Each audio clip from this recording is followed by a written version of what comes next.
Welcome to my YouTube channel. I'm going to go ahead and sit up front. If you want to subscribe, if you want to like, if you want to comment, feel free to do so. No shame here. I did want to make this video before Pride Month came. I definitely kind of, especially with the political atmosphere going on, wanted to kind of give some kind of approach to people that want to have a book club about LGBTQ books, or people who are LGBTQ who's written books. So without further ado, let's go.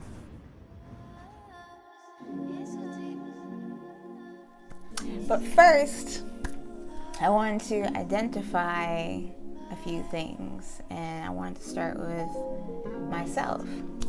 As far as I can remember, I never felt as though I solely identified as a female, which is probably shocking for some.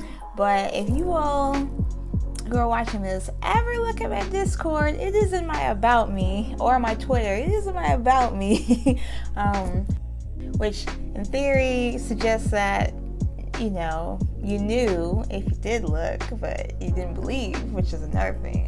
But I was constantly around guys growing up in both my family and my friend groups.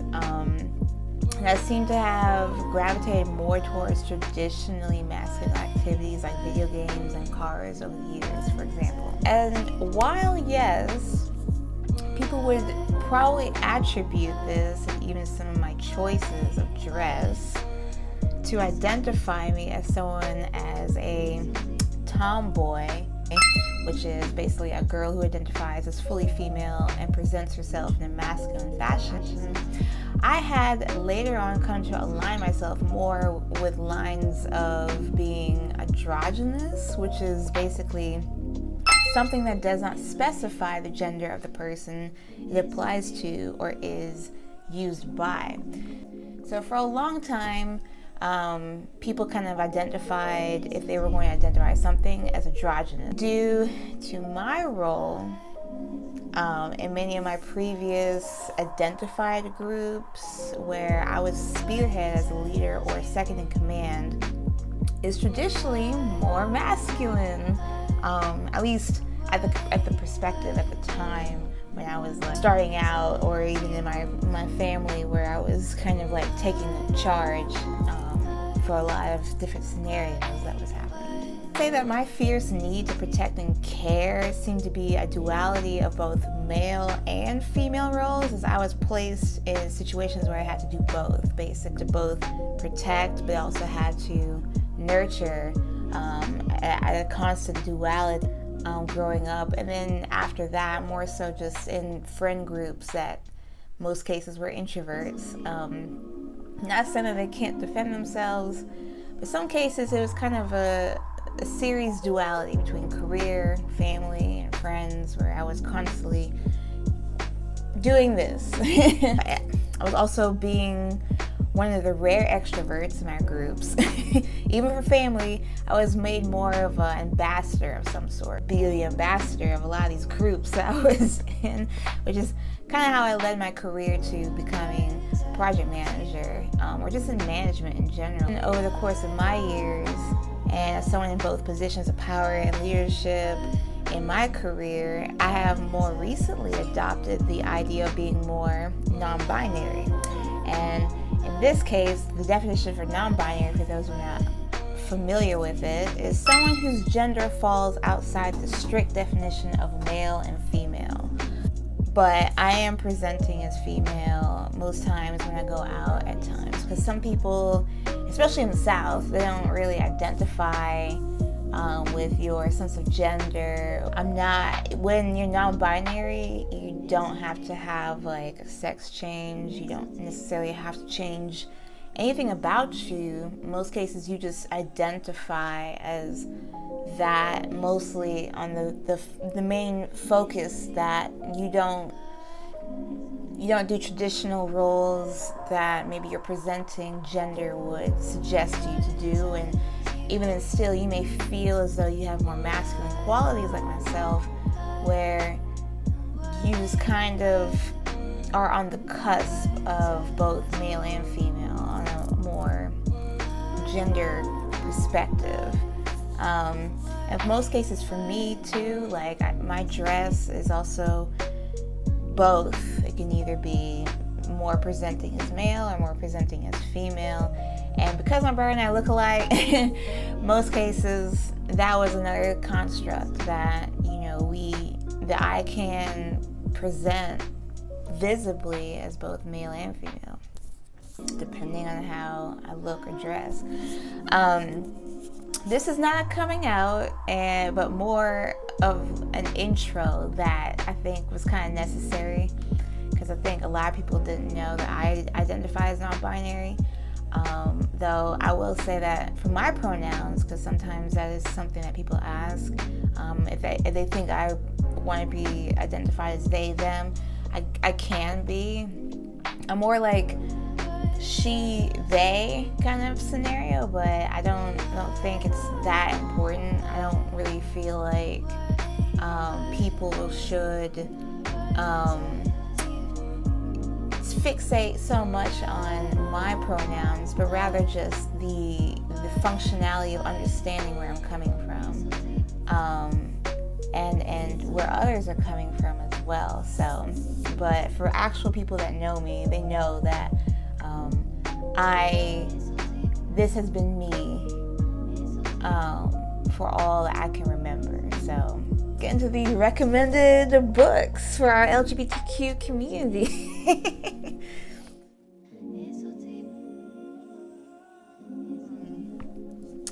The first book on my list is The Little Book of Pride. This book, and like the Rainbow Revolution book that's underneath this stack, actually gifts to me when I was doing the Reddit gift exchange program. During Pride Month, I think it was last year, I put in my Secret Santa Reddit, because it's a Secret Santa gift exchange, that for them to send me books more on the LGBTQ community.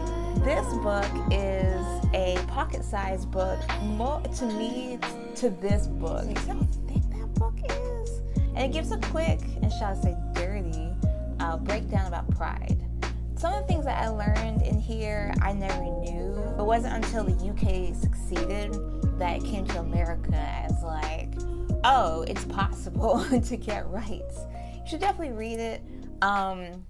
There was an insert in here about how Fat Tony was the only person in New York at the time willing to allow and take advantage of the LGBTQ community.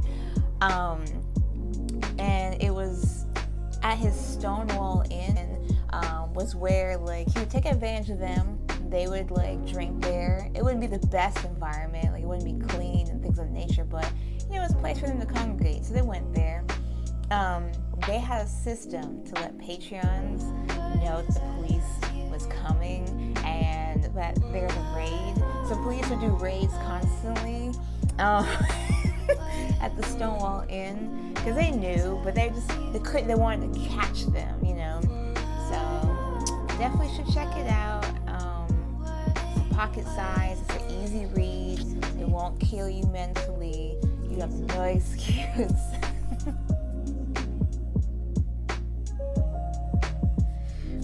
Small reads that won't break your brain are mangas. And this is also a Yuri manga that it's called Whisper Me a Love Song. I actually got this from Barnes & Noble. And Yuri basically suggests a love story between two girls. While this is a yaoi, which is a love story between two guys. So I'll start with this one. Two from Barnes & Nobles as well.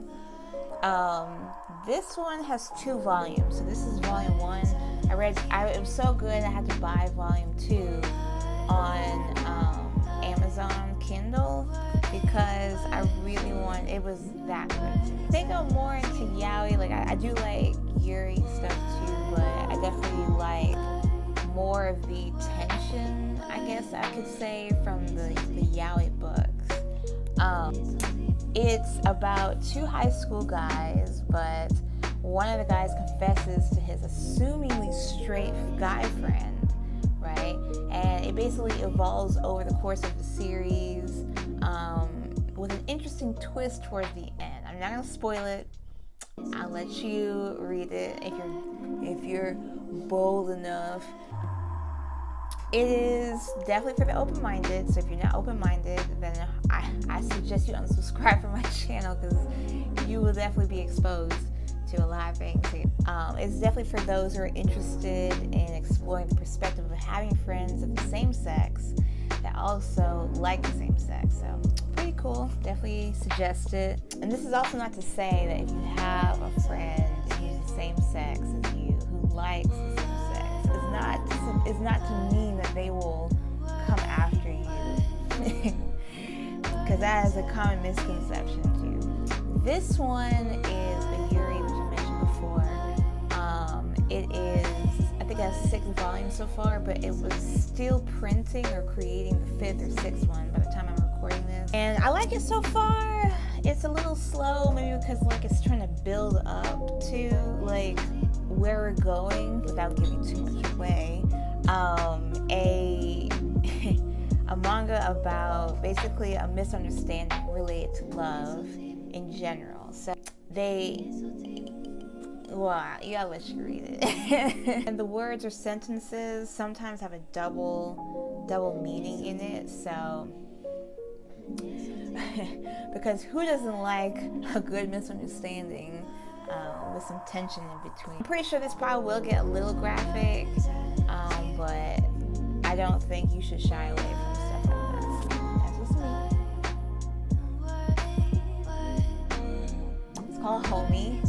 So Homie is actually by Dane Smith. They are a black queer person. I say they because I don't know if Dane identifies as non-binary or as a male. Now, even though it's called Homie, that is not actually the name of this. It says on the first page, he basically says, this book was titled Homie because I don't want non-black people to say my nig out loud.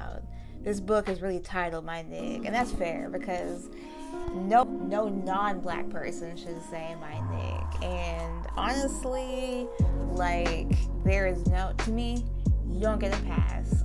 No matter if you're around black people all the time, you just never say that word. Like, you never say anything like that. Allegedly straight people, celebrities like Lil Wayne, which we'll assume he's still straight, vouched for this book. I actually found this one on Target, the poetry book, and I have to say, like, it wasn't necessarily my favorite, but I do think that it's important because it gives black readers predominantly a way to relate to some of the content written in this book, to signify that there are some things that we can share amongst the main culture, if not within the subculture of being part of the LGBTQ community. Like growing up black in general, which I think was very poetic. It is a poem book, by the way, so I understand, because like some things I did grow up with, so yeah, definitely should check it out.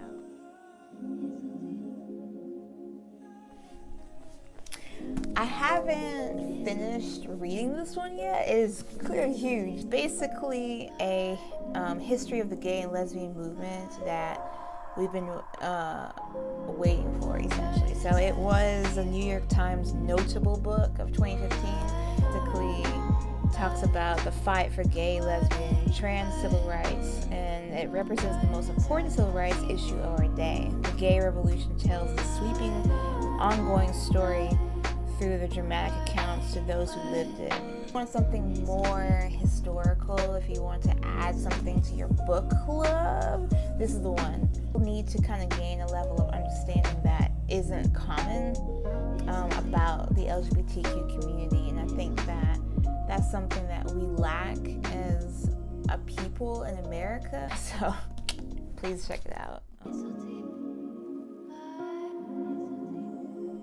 The next book I have is called Rainbow Revolution, a coffee table book of basically people showcasing who they really are on the inside that maybe they're not so comfortable sharing to the outside world. Starting with an empty box, so you can kind of see like the perspectives here. So it's by a renowned photographer. His name is Magnus Hastings.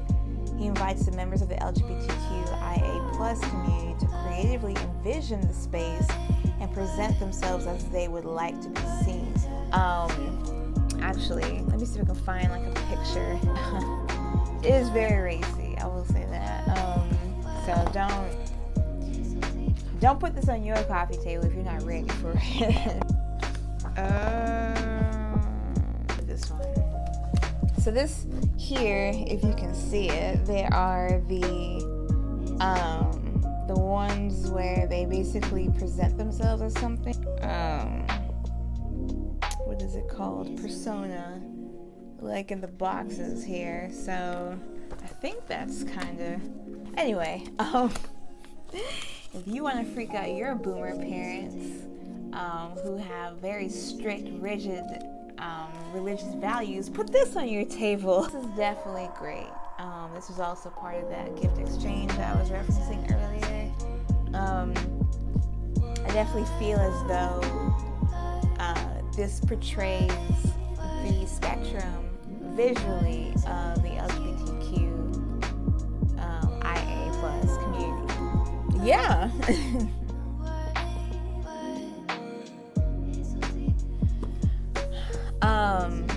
My next, I guess you could say, books are more closer to my heart, because I am non-binary. I do identify as non-binary. The first book is called Life Isn't Binary, and basically what it's about is it challenges the functional binary groups that we as a society on the Western side of things, the dominant culture of white Western culture, challenge that nature. So it goes into things about relationships, bodies, sexuality, emotions, genders, and then thinking. So it's 6 chapters, I believe. You don't have to read it in order. And for those who are like freaking out about reading the content that they have in here, they do have like breathing sessions for those who need to take a breath because it's too much for their mindset to handle.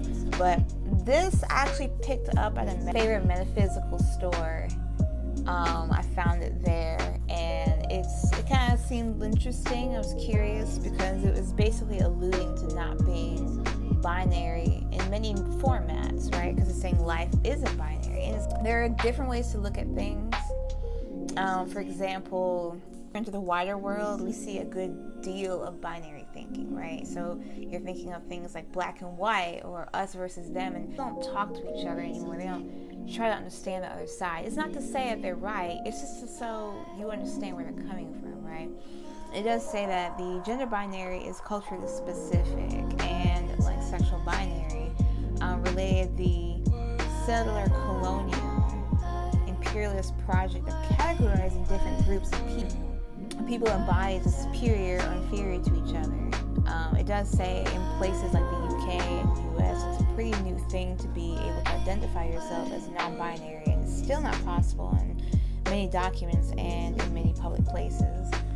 Which to me, identifying on a piece of paper as non-binary is not so much important unless like I'm passing away maybe, or ideal than putting it on a piece of paper, mostly because I just feel like it leads way to more marginalization, because they're already trying to find a way to stereotype you, especially when it comes to like race on applications. Like, I don't put my race on applications. I don't feel like you have to either. In terms of like identification, I don't want people to identify me at a job, mostly because I've found, have tried to use it as a way to treat you or stereotype you. But yes, it is, they do point to the white Western culture as the consistent dominant narrative that we are unfortunately still fighting as a collective, because apparently we can't get our shit together. But you should definitely read it if you want a challenge. It's not a challenging read, it's a challenge to your thought process. And in retrospect to how you probably currently think, you may need to read this, especially for those who are not with the program or with the current times. Like, it doesn't necessarily talk about the LGBTQ only. It kind of identifies that, for example, we shouldn't shame people who are single. It's okay to be single, but because it's been a dominant culture to shame people who are single, they identify that's another binary, single and coupling. They basically challenge what the binaries are and giving way to saying that a lot of things are gray, which they are. So if you want to consider it, please do. It's one of my favorites. Definitely can't seem to find anything like this. And then the other one I have is by Janelle Monáe, identifies as non-binary as well. And I definitely look up to Janelle Monáe. They're very awesome to me. I love their music. This is a short story sci-fi book, though, that they just came out with. Definitely have not read this yet, but I am going to, and it is definitely something I look forward to. I'm probably gonna take it on one of my trips, to be honest, but in this book, so I definitely suggest it. And the last book I have is called Crema. It's actually a comic book. There is only one version, like, in terms of, like, there's no other series. Like, it's just one comic book, but it's about two lesbians. And I think sometimes we kind of get it wrong. We don't think about, like, not just the LGBTQ community, but also the fact that sometimes they are also interracial, and sometimes that's still looked down upon. What made me mad is that the drawing on this page, the cover, is not the same on the actual comic books. You can download it from Kindle, from Amazon. They actually surprisingly have a lot of comic books related to the LGBTQ community. It's just that it has a unique twist to it. I kind of wish it had a little bit more depth than the comic, but it definitely gave a different perspective, more modern, unique look at, like, love today for, like, lesbians probably, or maybe just because I'm, like, reading it and it seems more unique to me. I hope you enjoyed this video. If you have read any of these books, or if you have any books that you would suggest, please leave them in the comments below, and I'll definitely want to check them out. If you found this helpful, definitely let me know. This is more of a comprehensive book list that I personally put together to learn to understand one another more. But I do think respect is the ultimate goal that we want to achieve here. So be sure to be kind, to be nice, and I will see you all next time.